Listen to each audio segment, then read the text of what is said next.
Salut tout le monde, Bruno. On va revenir sur quelques titres aujourd'hui, des titres qu'on a déjà vus. Et puis, je vais faire mon suivi, vous dire un petit peu ce que je pense. Cette semaine aussi, quand on va se rencontrer à nouveau, j'aimerais ça couvrir certaines questions concernant quand on est en prise de position, quand la trade va bien ou quand la trade va très mal. Au niveau du management, certains détails qui, pour moi, sont très, très importants. Je pense à ça précisément parce que j'ai un début de semaine qui est difficile. J'ai pas eu les trades, les gains escomptés. Je me suis cassé un petit peu le nez aussi sur l'art dimanche soir et lundi matin. Donc, je vais revenir sur des trades qui ont été ratés pour parler de ces éléments-là. Mais pour le moment, j'aimerais ça ensemble qu'on regarde NVIDIA, qu'on a vu déjà à plusieurs reprises. Donc, juste faire un petit survey sur la question. Donc, pour NVIDIA actuellement, si vous faites l'observation en daily, vous voyez que le marché, comme on le disait, travaille quand même en range. Globalement, on avait fait des encadrés pour exposer dans quelle zone on travaillait. Donc, le plus gros carré que vous voyez ici représentait une zone dans laquelle je vous disais qu'on voit ici qu'il y a une faiblesse au niveau des liquidités, au niveau des échanges. Il y a eu moins de travail. Donc, c'était une zone dans laquelle, éventuellement, advenant une rétraction, on serait susceptible de travailler.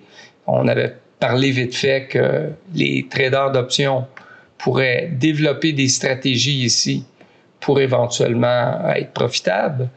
Et puis, pour le moment, on travaille vraiment dans cette zone-là, entre la chandelle rouge ici et celle-ci. Donc, on pourrait dire que ça, c'est notre zone de travail. Et on avait rangé dans les derniers jours. Puis on l'avait souligné avec l'autre petit box qu'on a dessiné ici. Et là, on a eu une petite percée. C'est non significatif. On voit là, que la journée tire à sa fin. Il est déjà rendu 3h57. Et on a plus ou moins ici, là, pas tout à fait un doji, mais on a ce genre de cas de figure-là. Il y a eu une petite montée, un petit breakout, mais rien de significatif encore. Ceci étant, ça risque d'être intéressant de voir qu'est-ce qui risque de se produire dans les prochaines semaines, parce qu'évidemment, ou dans les prochains jours plutôt, parce qu'on parle en daily. Parce que précisément, on a brisé cette zone-là ici. Et vous pouvez voir aussi qu'il y a une espèce de double bottom. Donc, notre ligne de coup, en fait, on pourrait la placer à ce niveau-ci. Pas mal à ce niveau-ci. Ou même un peu plus bas. On aurait pu le mettre ici. Et là, techniquement, on a fait une partie de ce qu'on pouvait anticiper comme mouvement. Donc, dans le mouvement de la chandelle journalière aujourd'hui, on a déjà fait un assez bon mouvement. Si vous regardez, on va essayer de mesurer ça ensemble. Si je mesure mon double bottom, c'est à peu près ça, là, parce que je passerai une ligne comme ça ici.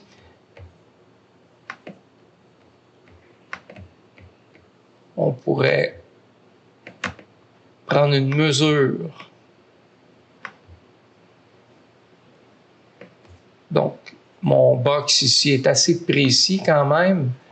Donc, il y a eu une cassure ici. Vous voyez, quand la cassure s'est faite, là, sur la première grande chandelle verte ici, donc sur cette chandelle verte-là, ici, il y a eu une rétraction, puis ensuite on s'est mis à remonter, puis on a presque atteint aujourd'hui la totalité de ce qu'on pouvait anticiper. Pas tout à fait, là, je me suis mal positionné. On va faire les choses avec précision. Donc, techniquement, selon la méthode que j'utilise souvent quand je trade les stocks, quand j'atteins 50% de l'objectif escompté, donc c'est à peu près ici, où on est présentement, on a percé, on a été plus haut que ça dans le courant de la journée. À ce moment-là, je deviendrais break-even plus fee et je viendrai mettre un stop loss ici. Donc, je pourrais le mettre à peu près à ce niveau-ci ou plus bas. On va le mettre un petit peu avant l'espèce de gap qu'il y a eu ici. Et là, la question à 100 $, c'est que si je serais dans ce genre de position-là, si je m'étais engagé en achetant des stocks, je serais swing, évidemment. J'aurais une expectative, probablement, ça c'est ma chandelle de référence, puisqu'on travaille à l'intérieur de cette chandelle-là en ce moment. On est ici. Et je crois qu'il va y avoir probablement une rétraction. Notre break-even plus fee, je ne veux pas qu'il soit trop élevé parce que je ne voudrais pas que ma position à la rétraction vienne le mordre, mais je crois vraiment qu'on va remonter ici. Et à partir du moment où on va voir qu'on remonte au-dessus du 50, de la zone de 50%, à ce moment-là, ce que je ferais probablement, c'est que je laisserais mon stop-loss là. J'attendrai de voir les développements au cours de la journée de demain ou éventuellement. Et ça ne me gênerait pas du tout à ce moment-là de prendre une position d'acheter quelques actions si, supposons que ça c'est le close ce soir, si on ouvre demain puis qu'on dépasse le close d'aujourd'hui, ça ne me dérangerait pas dans la mesure où mon ADX est au-dessus de 20, ma RSI est au-dessus de 50 et je pourrais utiliser ma MACD aussi. J'aurais aucun problème de doubler, voire tripler ma position. Ce que je ferais à ce moment-là, si demain on remontait ici, dès que je doublerais ou triplerais ma position ici, donc je deviens à risque quand même, la position de la veille, là je m'organiserais pour ramener le stop-loss légèrement en dessous de ma prise de position. Par contre, si on agit comme ça, un peu carré, si on ne prend pas le temps de réfléchir, c'est presque sûr qu'on va se retrouver on va fermer la position d'aujourd'hui sans peut-être bénéficier pleinement de la position que je prendrais dans la perspective où on monte en haut du close d'aujourd'hui. Donc, ce que je vais faire, ce que j'aime beaucoup faire, c'est d'attendre qu'on dépasse ce niveau-là, mais il va falloir que je vois dans la période où les volumes sont le plus élevés. Donc, le volume profile ne me permet pas ici de bien observer ces données-là, puisqu'il va me donner surtout l'intensité des échanges. Donc, je mettrai les vrais volumes. Je viendrai mettre les volumes ici, en dessous du graphique. Vous voyez qu'il y a, supposons qu'on regarde sur des time frames en 4 heures, je vais essayer de voir. Vous voyez ici, c'est beaucoup plus pertinent. Vous pouvez identifier maintenant à quelle heure les volumes pour NVIDIA sont au maximum. Et durant ce 8 heures-là, où les volumes sont quand même très, très élevés, là, donc ça correspond en fait à ouverture des marchés jusqu'à midi, ça kick avec NVIDIA. Donc moi, ce que je ferais, c'est que j'attendrais dans ce laps de temps-là qu'on dépasse le niveau clé. Je voudrais avoir, comme je vous disais, au niveau de l'ADX et de la RSI, des signaux clairs, probablement de la MACD aussi, et je me positionnerais de façon incrémentielle. Je n'irais pas en doublant ma position d'un seul coup. Je le ferais probablement avec 100 contrats, sans action. Je regarderais voir qu'est-ce qui se passe au niveau de mon mouvement. Si effectivement mon mouvement augmente, à ce moment-là, je viendrais couvrir mes fesses avec la position de la veille. Et là, je m'installerais probablement un stop-loss légèrement en dessous de l'open. Puis, la deuxième position qui sera ouverte de sans action, je la laisserai travailler parce qu'elle peut évidemment redescendre. Celle que j'ai de la veille est protégée. Donc, si jamais on redescend, à un moment donné, je vais quand même, en prenant ce genre de stratégie-là, si on rétracte, les gains que j'ai fait la veille, puis le négatif que je vais créer avec la nouvelle position, je vais quand même être encore dans le gain. Mais il se pourrait qu'à un moment donné, je me retrouve avec seulement une position sans action d'ouverte, puisque la veille, celle que j'avais achetée, elle serait fermée. Puis éventuellement, si on poursuit le mouvement, je pourrais en acheter encore. L'idée, c'est d'essayer de maximiser ma position en minimisant les risques. Donc, j'espère que j'ai été quand même assez clair.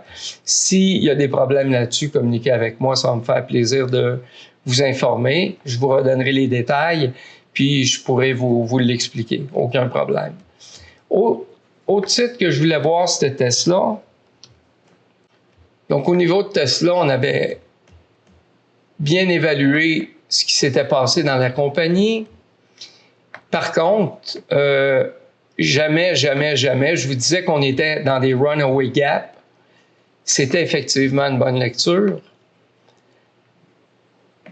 Je me suis gardé une petite gêne, je suis resté nerveux en vous disant que c'était pas impossible sur cette chandelle-là, par exemple, qu'on referme le gap pour mieux remonter, mais c'est même pas ça qui s'est produit. On a tout simplement poussé encore plus haut. Et là, on concurrence un ancien ISI qui a été fait en décembre 22. Et si vous regardez globalement le mouvement actuellement, il semblerait qu'on est en train de former une espèce de round bottom, cup and handle. Évidemment, ce n'est pas encore confirmé, mais on semble être dans ce genre de récupération-là. Si jamais on peut confirmer cette configuration-là, la table est mise pour une progression qui va poursuivre de beaucoup. On pourrait prendre la mesure ici. Si on prend du plus bas de mon cup and handle, plus ou moins jusqu'à la ligne de coup, qui est environ ici, on parle facilement d'un 65%. Donc, je pourrais même aller plus bas parce que vous voyez, à un moment donné, on est descendu plus bas ici. On pourrait même descendre, partir d'ici.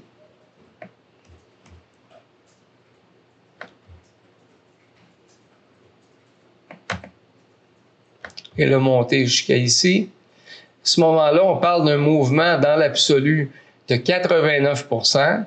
Et moi, ma façon de travailler, c'est toujours de séquencer cette possibilité-là. Ce que j'aime faire, c'est de séparer à 50% du gain si je prends position en swing. Je fais break-even, comme je vous ai montré tout à l'heure sur NVIDIA.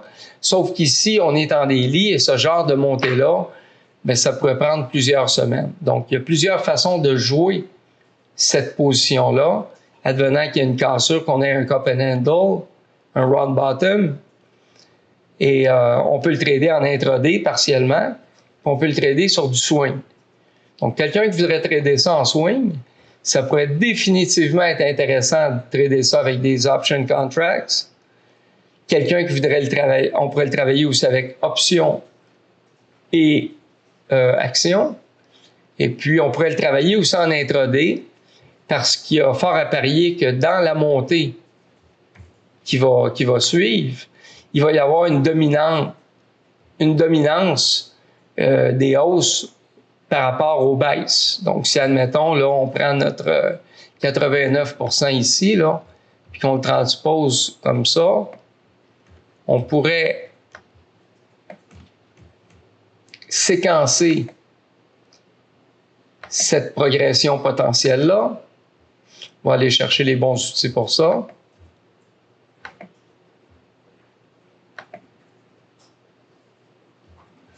Je vais prendre mon gain box pour le fun.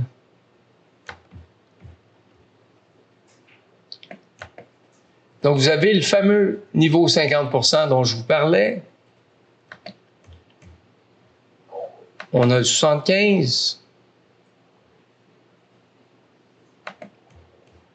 Puis on a le 25. Donc, sur une position swing, le 50, c'est avec le 50 que je travaille pour assurer mon break-even plus fee.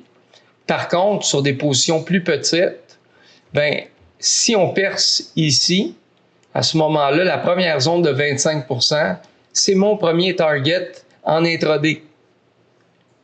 Donc, c'est comme ça que je travaillerais. Je travaille en intraday et en swing sur quelque chose comme ça. Une fois que le premier 25 % est franchi en intraday, bien évidemment, la deuxième portion du 25 % à 50 %, ça devient ma zone d'intérêt, ainsi de suite, ainsi de suite. Donc, c'est une façon très simple de travailler, mais qui a fait ses preuves. Et puis, je vous fais remarquer, c'est le dernier commentaire, qu'au niveau de mon volume profile, à partir du moment où on brise ici, il n'y a plus rien. Il n'y a plus rien ici. Donc, on va probablement percer. Le marché risque de tester beaucoup les limites. Puis, dans cette grande zone-là, notre progression, à un moment donné, ben, va marquer des pauses, où il va y avoir des consolidations, où on va développer le volume profile, ce qu'on appelle le value zone, où il va y avoir des points of control qui vont se créer, puis éventuellement, ben, probablement qu'on va retester et remonter. Je pense vraiment que c'est quelque chose, un scénario comme ça qui va se produire. Maintenant, il faut faire attention.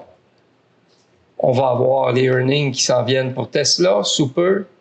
Donc, c'est très, très, très possible qu'on amorce la percée, mais il faut quand même travailler en fonction de l'annonce qui s'en vient si on ne veut pas se faire prendre d'aucune façon.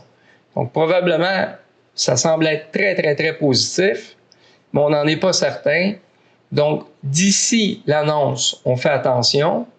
Puis à partir de l'annonce, on va pouvoir mieux évaluer les perspectives, puis avoir un plan de match qui concorde parfaitement avec les ouvertures que le marché nous permet. Donc, pour Tesla, c'est terminé. On va revenir rapidement sur USD JPY. Et cette semaine, en passant, je me permettrai de voir d'autres stocks avec vous. Et on regardera même les cryptos à moyen terme.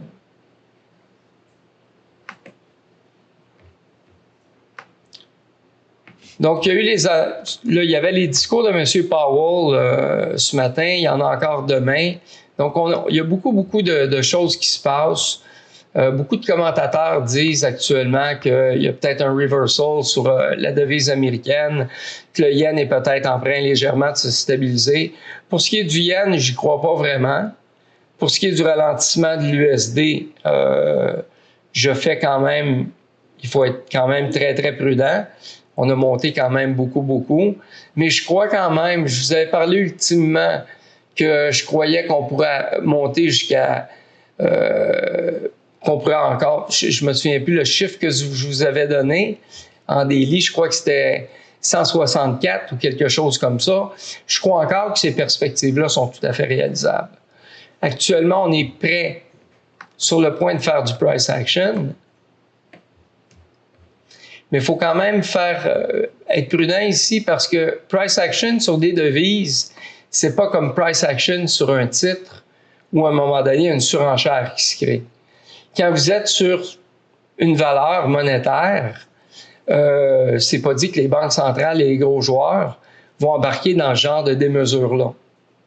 Donc, le price action nous donne pas la même information. Ça nous informe, bien sûr, mais c'est pas souligné pareillement. OK? Je crois quand même qu'on risque de remonter ici. Ce qui nous amènerait finalement sensiblement dans la zone dont on parlait. Il y a eu beaucoup de turmoil récemment. Et là, il semble qu'on ne soit pas loin d'une résolution du problème. Maintenant, quand on regarde en weekly, on se rend compte que là, on est très, très haut. Et puis, ça ne pourra pas tout le temps monter. La devise américaine, évidemment, s'apprécie beaucoup ici parce qu'elle est en compétition avec le yen, qui lui est boiteux pas à peu près. Mais dans l'absolu, l'US dollar, à un moment donné, pourrait tranquillement, pas vite, se stabiliser, voire baisser. Maintenant, les conditions de marché, on est à l'affût des dernières nouvelles, on s'intéresse à tout ce qui se passe, Puis si on voit, admettons, que les choses semblent se repositionner correctement, ben on aura une autre période où le titre montera. Donc, ce que je vous dis, c'est pas que ça va descendre. Ce que je vous dis, c'est qu'on est haussier encore, ça le ralentit, et il y a des questions à se poser. Puis à moyen long terme, il va falloir quand même faire un reset de nos perspectives sur le marché. Donc, on a fait le tour de la question aujourd'hui. J'espère que ces petites analyses-là vont aider. Vous vous gênez pas, comme je vous disais aux premières vidéos sur Tesla. Si vous avez des questions, vous nous écrivez, vous nous appelez. À la rigueur, même, vous pouvez nous visiter, il n'y a pas de problème. Et puis, on va reprendre cette semaine. On va refaire aisément 1 ou 2 vidéos. On va voir d'autres stocks. Puis, on va parler éventuellement on va commencer à élargir un petit peu nos compétences, utiliser d'autres outils, puis voir d'autres stratégies. Donc là, on a comme travaillé autour de certains principes qui étaient toujours les mêmes depuis qu'on a commencé les vidéos. On s'en va vers d'autres choses. Donc, amusez-vous, ayez du plaisir sur les marchés, puis on se reparle. Merci d'être avec nous pour nos analyses hebdomadaires sur YouTube. Si vous aimez le contenu, faites-nous un thumbs up, parlez-en à vos amis. On est aussi présentement sur Discord, c'est gratuit et on offre des analyses beaucoup plus poussées. On espère de vous revoir.